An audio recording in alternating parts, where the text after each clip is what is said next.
नमस्कार, बड़ी खबर में आप सभी का स्वागत है। आपके साथ मैं हूं सूर्या बर्थवाल। मोदी सरकार अचानक कुछ ऐसे कदम उठा देती है जो लोगों में कौतूहल को पैदा कर देते हैं और सरकार की छवि को लेकर एक ऐसा माहौल बन जाता है।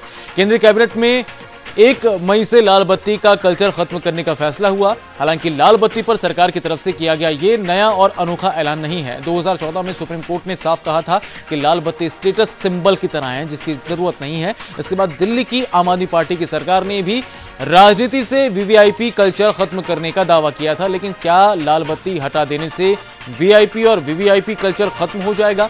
बिहार के मंत्री अब्दुल बारी सिद्दीकी ने कहा है कि लाल बत्ती हटाने का फैसला सही है, लेकिन यह तय नहीं है कि इस राजनीति में वीवीआईपी कल्चर खत्म हो जाएगा। बड़ी खबर में आज इसी मसले की पड़ताल करेंगे कि क्या लाल बत्ती गुल होने से खत्म हो जाएगा वीआईपी कल्चर।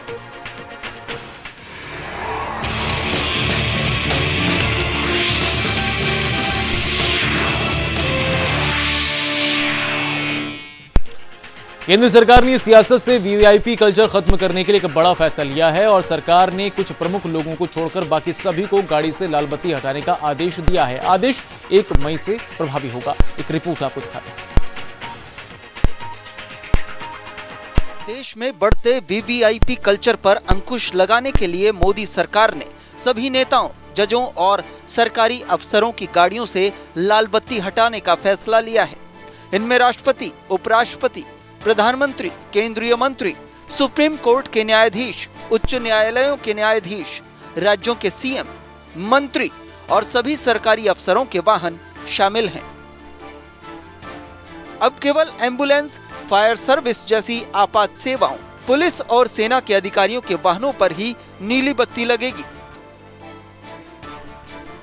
यह फैसला 1 मई से लागू होगा। वित्त मंत्री अरुण जेटली ने ऐलान किया था कि कैबिनेट ने आपात सेवाओं को छोड़कर सभी वाहनों से बीकन बत्तियां हटाने का फैसला किया है।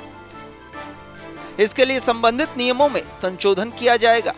केंद्रीय सड़क परिवहन मंत्री नितिन गडकरी ने हालांकि यह भी कहा कि फैसले की अधिसूचना जनता से राय के बाद जारी की जाएगी। बता दें कि कुछ दिन पहले बांग्लादेश की प्रधानमंत्री शेख हसीना की अगवानी के लिए प्रधानमंत्री नरेंद्र मोदी बिना किसी रूट चार्ट के नियमित ट्रैफिक में एयरपोर्ट गए थे।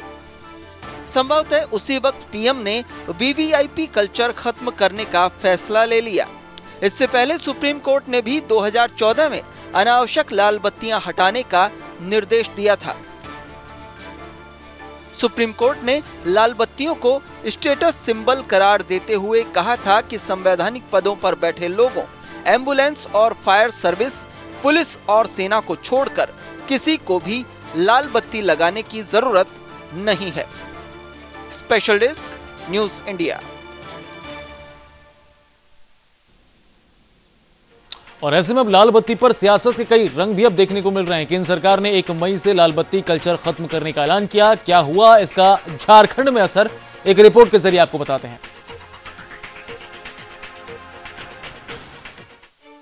लाल बत्ती का कल्चर खत्म करने के केंद्रीय कैबिनेट के फैसले पर झारखंड में अमल हो रहा है। वीवीआईपी और वीआईपी की गाड़ियों से लाल बत्ती हटाई जा रही है। लाल और पीली बत्ती हटाने वालों में सरकार के मंत्री, विधानमंडल के विभिन्न कमेटियों के सभापति और अनुमंडल से सचिवालय में बैठे आईएएस और आईपीएस अधिकारी भी शामिल हैं। राज्य में मुख्यमंत्री रघुवर दास समेत कई मंत्रियों ने अभी तक लाल बत्ती का इस्तेमाल नहीं किया और इस फैसले के बाद कई मंत्रियों, विधायक और बोर्ड निगम के अध्यक्षों ने भी अपनी गाड़ियों से लाल बत्ती हटा दी है। केंद्र के इस फैसले को झारखंड बीजेपी और झारखंड मुक्ति मोर्चा ने काफी सराहा है। वीआईपी कल्चर को समाप्त करना, हम राजनीतिक पार्टी हैं। 60 वर्षों तक कांग्रेस का शासन रहा और सदा राज्य करने के लिए उन्होंने शासन किया। भारतीय जनता पार्टी के मोदी सरकार ने यह बड़ा ऐतिहासिक कदम उठाया है। देखिए, बढ़िया कदम है, हम लोग इसका स्वागत करते हैं। इस तरह का जो एक वीवीआईपी कल्चर डेवलप हो गया था, उससे असुविधा होती थी लोगों को। बहुत अच्छा कदम है, हम लोग स्वागत करते हैं और सभी लोग इसका अनुकरण करें। फैसला ऐतिहासिक बताया जा रहा है और सराहनीय भी, लेकिन साथ ही श्रेय लेने की होड़ भी नजर आती है। देखना होगा कि विपक्ष से सीख लेकर सरकार हूटर को बंद करने पर क्या फैसला लेती है। रांची से सूरज कुमार, न्यूज़ इंडिया।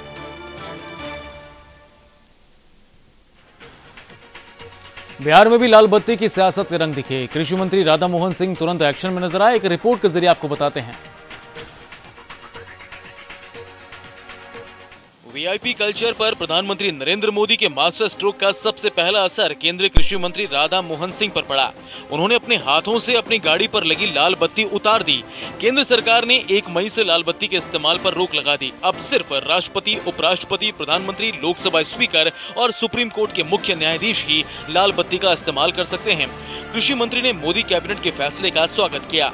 मई के बाद से सिर्फ राष्ट्रपति, उपराष्ट्रपति, प्रधानमंत्री, लोकसभा अध्यक्ष और चीफ जस्टिस से लाल बत्ती लगाएंगे। ये आज कैबिनेट का निर्णय है, लेकिन मैंने घोषणा की है कि मैं आज से ही लाल बत्ती उतारूंगा। मोतिहारी में कार्यक्रम में आए कृषि मंत्री को जैसे ही केंद्रीय कैबिनेट के फैसले की जानकारी मिली, उन्होंने अपने हाथों से अपनी गाड़ी की लाल बत्ती उतारकर पहल शुरू कर दी। राधा मोहन सिंह ने सभी वीवीआईपीओ से प्रधानमंत्री के फैसले का समर्थन करने की अपील भी की है। मोतिहारी से ब्रजेश झा, न्यूज इंडिया। उधर केंद्रीय कैबिनेट के फैसले का असर केंद्रीय मंत्री गिरिराज सिंह पर भी हुआ है।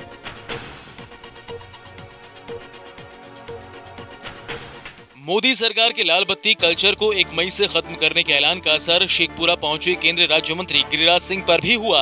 बीजेपी के दिग्गज नेता गिरिराज सिंह ने न केवल अपने हाथों से गाड़ी की लाल बत्ती उतारी, बल्कि लाल बत्ती के मैकेनिज्म को भी समझाया।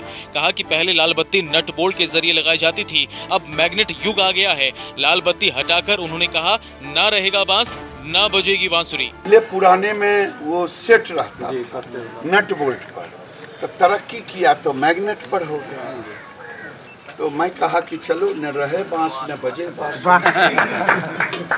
हालांकि बिहार की सियासत में लाल बत्ती को लेकर सत्ता पक्ष के कुछ नेताओं ने विरोध जाहिर किया है, लेकिन बीजेपी के दिग्गज नेता मोदी सरकार के फैसले को सिर आंखों पर ले रहे हैं। आपको बता दें कि प्रधानमंत्री ने खुद 1 मई से लाल बत्ती का इस्तेमाल न करने का ऐलान किया है। क्या इस फैसले से सियासत का वीवीआईपी कल्चर खत्म हो पाएगा? शेखपुरा से धर्मेंद्र कुमार, न्यूज इंडिया।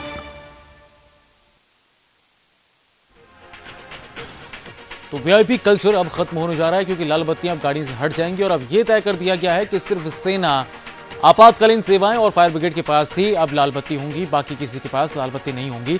चर्चा की तरफ रुख करते हैं। इस वक्त मेरे साथ स्टूडियो में 2 खास मेहमान मौजूद हैं। न्यूज इंडिया के editor in chief Sanjay Sharma हमारे साथ जुड़े हुए हैं, साथ ही साथ न्यूज इंडिया के आउटपुट एडिटर भी हमारे साथ जुड़े हैं, विनोद शरण जी। आप दोनों का इस चर्चा में बहुत बहुत स्वागत है। संजय शर्मा जी, चर्चा की शुरुआत आपसे ही करना चाहूंगा कि वाकई में आपको लगता है कि सिर्फ लाल बत्ती हटा देने के बाद अब वीआईपी कल्चर खत्म हो जाएगा? उस लाव लश्कर का क्या, उस हूटर का क्या?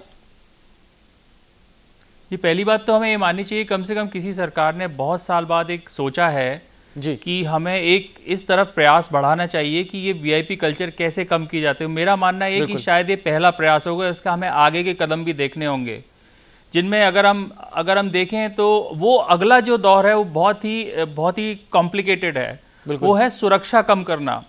अब सुरक्षा कम करने में सवाल ये उठता है कि हमारे जो प्रधानमंत्री और ये जो शीर्ष के नेता हैं, इनकी जो थ्रेट परसेप्शन है वो बहुत हाई होता है। सुप्रीम कोर्ट ने पहले भी फैसले दिए थे जिसमें चीफ मिनिस्टर्स, और जैसे मुझे याद है कि पंजाब से हमने रिपोर्ट किया कि बादल चीफ मिनिस्टर थे, उनकी सुरक्षा में 1300 लोग थे। अब ये प्रश्न उठता है कि अगर हम जिस तरह से प्रधानमंत्री जी गए, अगर प्रधानमंत्री जी बिना रूट के हमेशा जाएंगे तो उनकी सुरक्षा की स्थिति क्या रहेगी? ये जो लाल बत्ती वाला मामला अभी बहुत प्रतीकात्मक लग रहा है, लेकिन शुरुआत जरूर ठीक है, क्योंकि एक हमारे जो डेमोक्रेसी में कहीं ना कहीं हमें कोशिश करनी चाहिए कि सारे लोग बराबर नजर आएं। और ये जो हमारी जो जागीरदारी प्रथा थी, जिस तरह से हम यहाँ सोचते रहे कि फ्यूडलिस्टिक सोच था, तो हमेशा हमारे समाज में इस बात को बढ़ावा मिलता है इससे कि ऊंचा नीचा देखा जाए। इसको अगर हटाने की कोशिश होती है, अच्छी है। सुरक्षा के मामले में इसकी बारीकी में जाके ही अंदाजा लगेगा। बिल्कुल, सुरक्षा के लिहाज से इसके अलग पहलू निकलते हैं, लेकिन एक सवाल आपसे पूछना चाहूंगा कि कांग्रेस के नेता और पूर्व प्रधानमंत्री लाल बहादुर शास्त्री एक सादा जीवन उच्च विचार की धारणा में विश्वास करते थे, उस तरह से जीते भी थे। लाल बत्ती कल्चर के जरिए क्या आपको लगता है कि सिर्फ सियासत चमकाई जा रही है? सियासत में एक आम और खास का जो दायरा है उसे बढ़ाने की कोशिशें लगातार की जा रही थी। अब सियासत का सादा जीवन उच्च विचार से कोई दूर दूर तक नाता नहीं रहा?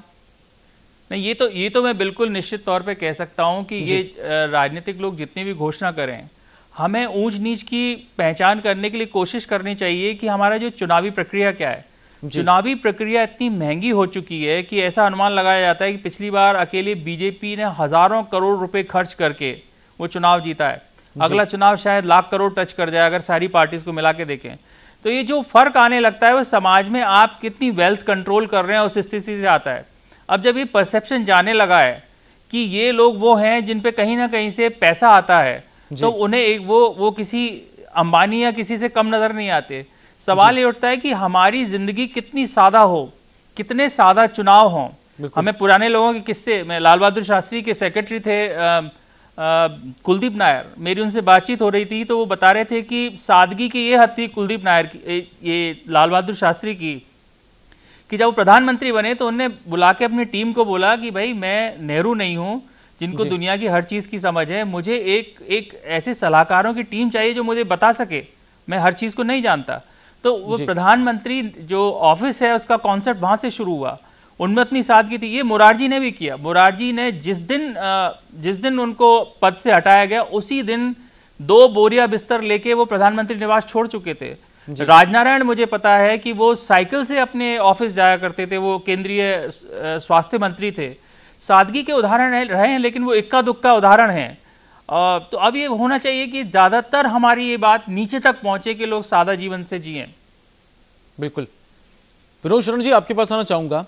लाल बत्ती कल्चर अब खत्म हो रहा है। 1 मई के बाद अब नया बदलाव राजनीति में देखने को मिलेगा। सड़कों पर लाल बत्तियां अब नजर नहीं आने वाली हैं।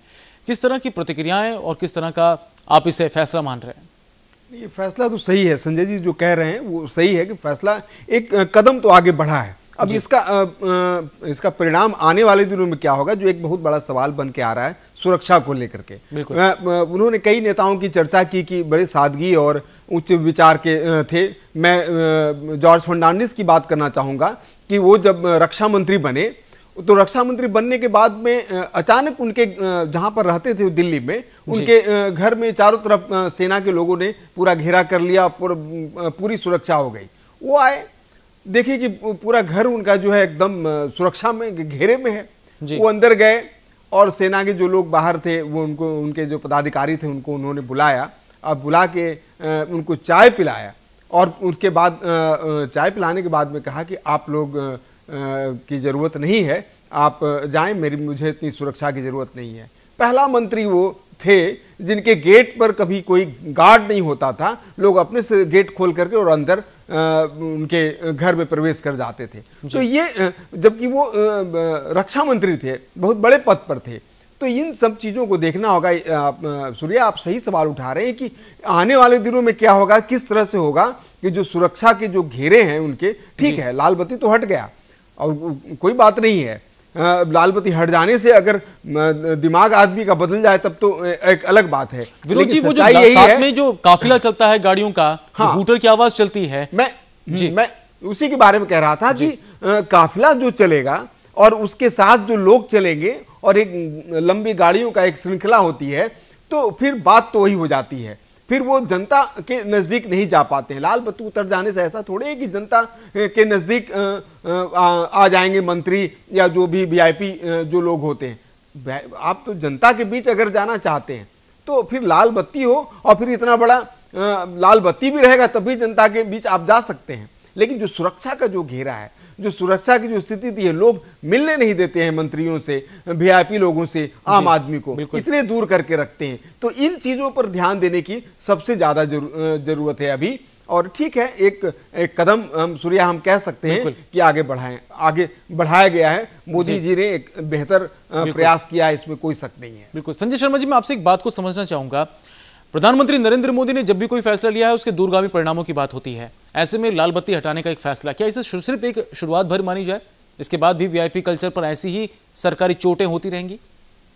देखिए, ये मुझे लगता है उन्होंने कम से कम लोगों की उम्मीद तो बढ़ा दी। और जो अगला एक बहुत बात उठती रही है, अगर आप दिल्ली में ल्यूटन्स दिल्ली में जाएं जहां पे मंत्री और सारे एमपीज और ये लोग रहते हैं, उस दिल्ली में आप देखेंगे तो जितने भव्य मकान एमपीओं को दिए हुए हैं उतने भव्य मकान शायद मैंने बॉम्बे में चलते चलते अंबानी के मकान को भी देखा। वो ऊंचाई से जरूर नजर आता है लेकिन उसमें वो भव्यता नहीं है जो एक खूबसूरती की होती है। जैसे मकान हमारे केंद्रीय मंत्रियों को और एमपीज को दिए, मुझे तो लगता है वो एक एक लंबी सी टावर बना के सबको रखा जा सकता है, सबकी सुरक्षा हो सकती है। तो वो भी एक उनको वीआईपी बनाने का तरीका है। उस कल्चर की तरफ ये कब बढ़ पाएंगे? इतनी सारी गाड़ियों काफिले में चलते हैं लोग, वो कब होगा? कब ऐसे लोग वो लोग क्लेम कर पाएंगे एमपीज एमएलए की वो कम संपत्ति? आप देखिए पूरी पार्लियामेंट में 80% लोग करोड़पति आने लग गए हैं उस देश के, जहां 80% लोग, मेरा मतलब मानना है कि 80% लोग गरीब हैं, चाहे सरकारी आंकड़े कुछ भी बोलते हो, क्योंकि कुछ तथ्य ऐसे हैं जिनमें पता लगता है कि अगर 2 दिन आदमी बीमार भी होगा तो वो गरीब की रेखा से नीचे। जिस देश के 70-80% लोग गरीब हों, वहां के 70-80% एमपीज करोड़पति, इस विसंगति को आप कहां से, किस तरह से समझ पाएंगे? किस तरह का हमारे लोग प्रतिनिधित्व कर रहे हैं? तो ये लंबा काम है, पता नहीं मोदी जी कितनी देर में इसको कर पाए और किस तरह से कर पाए, क्योंकि वो भी उन पे भी एक आरोप लगते हैं कि वो बिजनेस वाले लोगों के बहुत नजदीक नजर आते हैं। जी, एक चीज को आपसे समझना चाहूंगा, इससे पहले जब आम आदमी पार्टी की सरकार बनी थी दिल्ली के अंदर, उसके बाद वीआईपी कल्चर को खत्म करने की बात उन्होंने कही, फ्लैट्स नहीं ले गए, सुरक्षा लेने से इनकार कर दिया गया है, अपनी ही नीले रंग की गाड़ी में मुख्यमंत्री अरविंद केजरीवाल चलते नजर आए। खैर बाद में कई सारे सियासी परिवर्तन वगैरह हुए। अब ये जो लाल बत्ती हटाने का जो मामला सामने आया, चाहे बिहार और झारखंड हो, दोनों जगह अब इस मसले पर श्रेय लेने की होड़ शुरू हो गई है कि ये हमारा फैसला था, अब मोदी सरकार ने फैसला लिया है। तो ये जो सियासत में श्रेय लेने की होड़ है, उसके बाद जनता के बीच में क्या मैसेज स्थिति पहुंच रही है, जरा ये भी सब समझेंगे, जरा आप समझाएंगे। मैं इसमें बड़ी एक दिलचस्प मार्केटिंग टैक्टिक्स बताता हूं जिसमें बीजेपी बहुत सफल रही है। जी, होता यह है कि जो लोग, जिनके पास बड़ा तंत्र है प्रचार फैलाने का, वो किसी के दूसरे के मुद्दे को उठा के अपना बना सकते हैं। बिल्कुल, एग्जैक्टली। हम लोग अखबार में, मैंने बहुत बड़े अखबार में काम किया, मुझे मानना पड़ेगा छोटे छोटे अखबारों ने बड़ी खबर दी, लेकिन हमने जब उसको करना तो हमने क्लेम किया कि ये सबसे बड़ी खबर है और हम नहीं लेके आए। ये सब जगह दुनिया में होता है। लेकिन राजनीति में जो स्थिति आज बीजेपी की है, जितना बड़ा कार्यकर्ता का बेस है उनके पास, जितने ट्रेंड और कार्डर बेस कार्यकर्ता हैं, आम आदमी पार्टी ने शुरुआत की, उनकी खिल्ली इन्हीं लोगों ने उड़ाई थी, बीजेपी के लोगों ने उड़ाई। जब अरविंद केजरीवाल मेट्रो में बैठ के और सीएम ऑफिस आने लग गए, अपनी वैगन आर में आने लगे, उन पे आरोप लगे, उनकी काफी खिल्ली उड़ाई। लेकिन इसका दूसरा पक्ष भी है कि अरविंद केजरीवाल की सुरक्षा में जितने लोग लगने उससे ज्यादा लोग लग गए। हमें प्रैक्टिकल होकर सोचना पड़ेगा कि ये सिर्फ राजनीतिक बात ही है। आपको बड़ी इंटरेस्टिंग मैं बताऊं कि ओबामा आमतौर पे अपनी बच्चियों के लिए खुद जाके रेस्टोरेंट से ब्रेड्स वगैरह चुनने जाते थे। लोग कहते थे कि ओबामा के साथ कोई भी सुरक्षा में नहीं है, लेकिन ओबामा की सुरक्षा की बहुत बड़ी तैयारी होती थी उसके लिए। इसका एक उदाहरण वो है जो सादगी का, ओलोफ पाल्मे स्वीडन के प्राइम मिनिस्टर थे जिनको गोली मार दी गई, वो सड़क क्रॉस करके खुद ही जाया करते थे पार्लियामेंट। और हमारे कुछ दोस्त ऐसे हैं जो सड़क चलते उनसे मिले हैं। जब एक डेलीगेशन गया होता पत्रकारों का, तो ओलोफ पाल्मे से वो सड़क पे मिले हैं। कई सारे यूरोपियन कंट्रीज के जो प्रधानमंत्री, राष्ट्रपति हैं, वो साइकिल से चले जाते हैं। मुझे अब ये बहुत दूर की बात लग रही है, ये हमारे यहाँ हो पाएगी। देखते हैं अब ये किस तरफ बढ़ती है। बिल्कुल विनोद जी, जो श्रेय लेने की बात मैं कह रहा था कि प्रदेश के अंदर चाहे या फिर राष्ट्र के स्तर के हिसाब से हर सियासी दल श्रेय लेने की कोशिश करता है, और मार्केटिंग स्ट्रेटजी की बात जिस तरीके से संजय जी ने कही, जाहिर तौर पर होता है कि बड़े कद के आदमी की तरफ से उठाया गया कोई भी कदम बड़ा अपने आप हो जाता है। झारखंड में भी कुछ ऐसी स्थिति रही जब जेएमएम ने इस लाल बत्ती हटाने के फैसले का समर्थन तो किया, लेकिन ये भी इशारा कर दिया कि ये कदम जो था वीआईपी कल्चर को खत्म करने का, ये उन्हीं की तरफ से शुरू किया गया था। तो इस सियासी श्रेय लेने के इस तरीके का, इस मौजूदा सियासी समीकरण का आम जनता के बीच क्या मैसेज पहुंचता है? देखिए, आम जनता इस बात को अच्छी तरह समझती है कि हम नेता से कैसे मिलते हैं जी। मैं बताऊं एक छोटी सी घटना। अर्जुन मुंडा मुख्यमंत्री हुआ करते थे और खरसामा से उनका ताल्लुकात है, वहाँ के विधायक हुआ करते थे। तो मैं एक बहुत एकदम गांव में गया, ऐसा गांव में जो कि बहुत इंटीरियर था। वहाँ गया तो एक लड़का हमसे मिला, तो उसने कहा कि मुंडा जी तो ऐसे हैं वैसे हैं, मिलते नहीं हैं। तो हम बोले कि यहाँ का विकास नहीं करते हैं। तो हम बोले कि आप मुंडा जी तो मुंडाई से मिले क्यों नहीं? तो बोले कि मैं तो गया था मिलने के लिए, लेकिन उनके लोग हमको मिलने नहीं दिए। बिल्कुल। तो ये स्थिति है कि जनता को, जो उनके जो लोग होते हैं, आसपास के जो लोग होते हैं, जो उनके जो तीमारदारी में लगे हुए होते हैं, वो आम जनता से कहीं ना कहीं दूर कर देते हैं। तो देखिए, हेमंत सोरेन ने जब वो मुख्यमंत्री थे तो उन्होंने ये काम किया था, वीआईपी कल्चर को खत्म करने की उन्होंने भी कोशिश की थी, जेएमएम ने भी इसमें कदम बढ़ाया था। लेकिन जिस तरीके से हूटर की जो बात आ रही थी, उन्होंने घोषणा की थी कि हम हूटर नहीं लगाएंगे, लेकिन फिर भी हूटर हम लोग कभी कभी जब जमशेदपुर आते थे तो देखते थे कि हूटर बज रहा है। तो वो ठीक है, एक घोषणा और उसके बाद उस पर अमल करना, दोनों में फर्क हो जाता है। तो निश्चित रहे कि झारखंड में भी इस तरह के प्रयास हुए हैं, कोशिशें हुई हैं, और बहुत अच्छे जो नेता हैं झारखंड में। एक सबसे बड़ी आपको खासियत सूर्या ये मिलेगी कि वहां के जो मंत्री हैं, जो आदिवासी मंत्री हैं खास करके, वो बड़े सहज और सरल तरीके से रहते हैं। उनमें कोई बहुत ताम झाम नहीं होता, बड़े आराम से आप मिल सकते हैं, टेलीफोन से बात कर सकते हैं, आप फोन करिएगा तो आपको तुरंत जवाब मिलेगा, जो कि बिहार में आपको नहीं देखेंगे। वहां बड़ा रसूखदार है, वहां के मंत्री, वहां के जो वीआईपी जो लोग हैं बड़े रसूखदार होते हैं, आम आदमी से जल्दी बात नहीं करेंगे। ये दोनों में फर्क है झारखंड और बिहार में। मैंने देखा है कि सरजूर आए हैं, आप जाइए, उनका दरवाजा पर कोई नहीं रहता है, सीधे अंदर जाके घुस जाइए और मिल लीजिए उनसे, कोई रोकने वाला नहीं है। इस तरह की मैंने देखा है। और न मुख्यमंत्री भी, रघुवर दास जी भी, चूंकि वो जमशेदपुर के रहने वाले हैं, तो मैंने वहां भी देखा है कि वहां भी सारे लोग रघुवर जी से मिलने के लिए चले जाते हैं। तो ये आम आदमी से बैठ के मिलजुल के बात करना लोगों के साथ में, ये चीज है, ये आपको बिहार में नहीं दिखेगा। वहां थोड़ा दबंगई है, वहां के जो मंत्री, वहां के जो वीआईपी के जो लोग हैं दबंग वाला काम करते हैं, जिसके कारण जनता वहां से बहुत दूर रहती है। एक बात जरूर है कि लालू यादव जब पहली बार चीफ मिनिस्टर बने थे तो मैंने एक महसूस किया था कि वो आम आदमी से बहुत मिलते जुलते थे, लोगों से मिलना जुलना, आना जाना, ये सब करते थे। लेकिन धीरे धीरे जैसे जैसे समय बीतता गया, वो भी कहीं ना कहीं जनता से दूर होते चले गए, जिसका परिणाम भी सामने आया। तो वीआईपी कल्चर और लाल बत्ती, ये सब जो सारी चीजें हैं, ये जब तक सहज रूप से, जब तक अंदर से नहीं आएगा कि नहीं हम जनता के लिए, मैं आपसे यहाँ जनता के बीच हैं। आप ही की बातों को जोड़ते हुए एक सवाल आपसे पूछना चाहूंगा कि बिहार और झारखंड की सियासी फिजा को अगर हम समझते हैं और उनको तो बारीकी के साथ अगर टटोलते हैं, तो वीआईपी कल्चर को खत्म करना कितना ज्यादा जरूरी हो जाता है?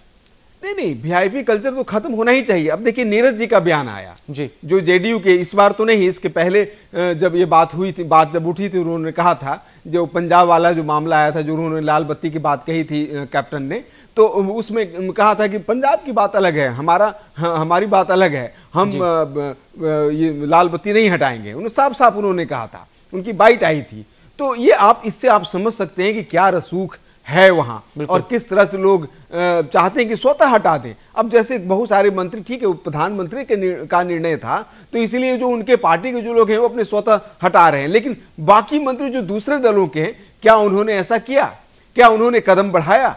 तो क्या तारीफ तो सब कर रहे हैं सूर्या, लेकिन कदम तो बढ़ाएं, ये भी देखने वाली बात होगी। अब तो 1 मई आने वाला है, 1 मई को पता चल जाएगा कि क्या होगा क्या नहीं होगा। अब अगर एक नियम बन जाता है, कानून बन जाता है, तब तो मजबूरी है, लेकिन अभी भी उसमें किंतु परंतु लेकिन सब तो है ही। बिल्कुल संजय जी, बिहार और झारखंड जैसे प्रदेशों में जहां सियासत रसूखदार और साफ तौर पर अगर देखा जाए तो दबंगई साफ तौर पर अक्सर देखने को मिलती है, और ऐसे मामलों के सामने आने के बाद स्थितियां ऐसी आती है कि जब वीआईपी कल्चर खत्म होगा तो आम और खास के बीच का जो खाई है वो कम होगी। ऐसी स्थितियों में बिहार झारखंड के लिए कितना महत्वपूर्ण हो जाता है कि पूरी तरीके से वीआईपी कल्चर खत्म हो, सिर्फ बत्तियां हटाने के बाद अब जो रसूख एक पूरा लाव लश्कर चलता है, हुटर्स चलते हैं, उन पर भी पाबंदी हो। जी, वैसे तो अगर हम पहले अगर सारे कोर्ट के फैसले देखें और जैसा कि लोगों की डिमांड रही है, जैसा लोग पसंद करते हैं, उसके हिसाब से तो होनी चाहिए। लेकिन मुझे पूरी शंका है कि बिहार में ऐसा हो पाएगा। झारखंड में मान सकता हूँ शायद इस पर थोड़ा तेजी से आगे बढ़े।